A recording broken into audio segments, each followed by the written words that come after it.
हमारी सरकार के द्वारा कई समसामयिक विषयों को लेकर के हम आएंगे।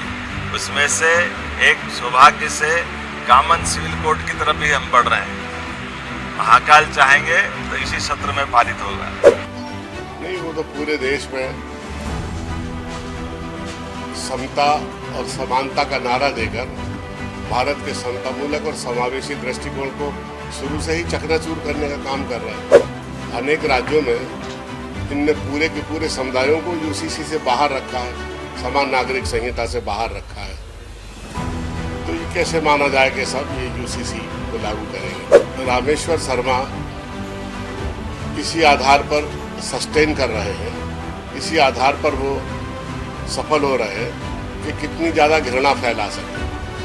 ये पहली बात नहीं, तो वंदे मातरम गाते नहीं बनता है, देश की बात कर रहे हैं। मोहन सरकार जल्द ही प्रदेश में समान नागरिक संहिता लागू करने जा रही है। इस मानसून सत्र में यूसीसी बिल विधानसभा में पेश किए जाने की तैयारी हो चुकी है।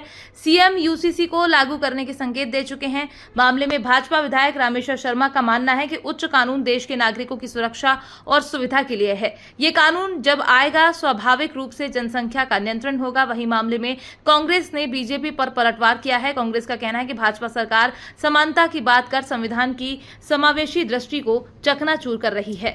हमारी सरकार के द्वारा कई समसामयिक विषयों को लेकर के हम आएंगे। उसमें से एक सौभाग्य से कॉमन सिविल कोड की तरफ भी हम बढ़ रहे हैं। महाकाल चाहेंगे तो इसी सत्र में पारित होगा।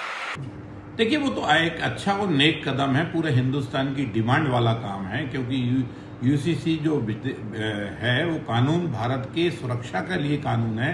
भारत में जो नागरिक हैं उनको सुविधा देने के लिए का जो है कानून है, क्योंकि वो कानून जब आएगा तो स्वाभाविक रूप से जनसंख्या पर नियंत्रण होगा।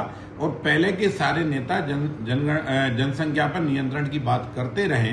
अब भारतीय जनता पार्टी सरकार, आदरणीय प्रधानमंत्री नरेंद्र मोदी जी, आदरणीय गृह मंत्री अमित शाह जी के नेतृत्व में अनेक प्रदेशों ने यूसीसी कानून लागू कर दिया है। मध्य प्रदेश की डॉक्टर मोहन यादव की सरकार भी तैयारी में है। नहीं, वो तो पूरे देश में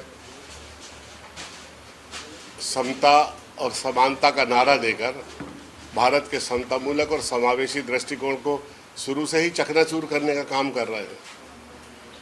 अनेक राज्यों में इनने पूरे के पूरे समुदायों को यूसीसी से बाहर रखा है, समान नागरिक संहिता से बाहर रखा है। तो ये कैसे माना जाए कि सब ये यूसीसी को लागू करेंगे? मैं मध्य प्रदेश के मुख्यमंत्री से ये पूछना चाहता हूँ कि आदिम जनजातियों की संस्कृति, परंपरा, रीति रिवाज, मान्यताएं और धारणाएं, जिसके आधार पर उनका जीवन शैली उनको एक अलग रूप देता है, एक पूरी की पूरी समृद्ध विविधता में उनका एक अलग स्थान रखता है। यूसीसी में उसको लेकर वो क्या सोचते हैं, प्रदेश की जनता को बताएं।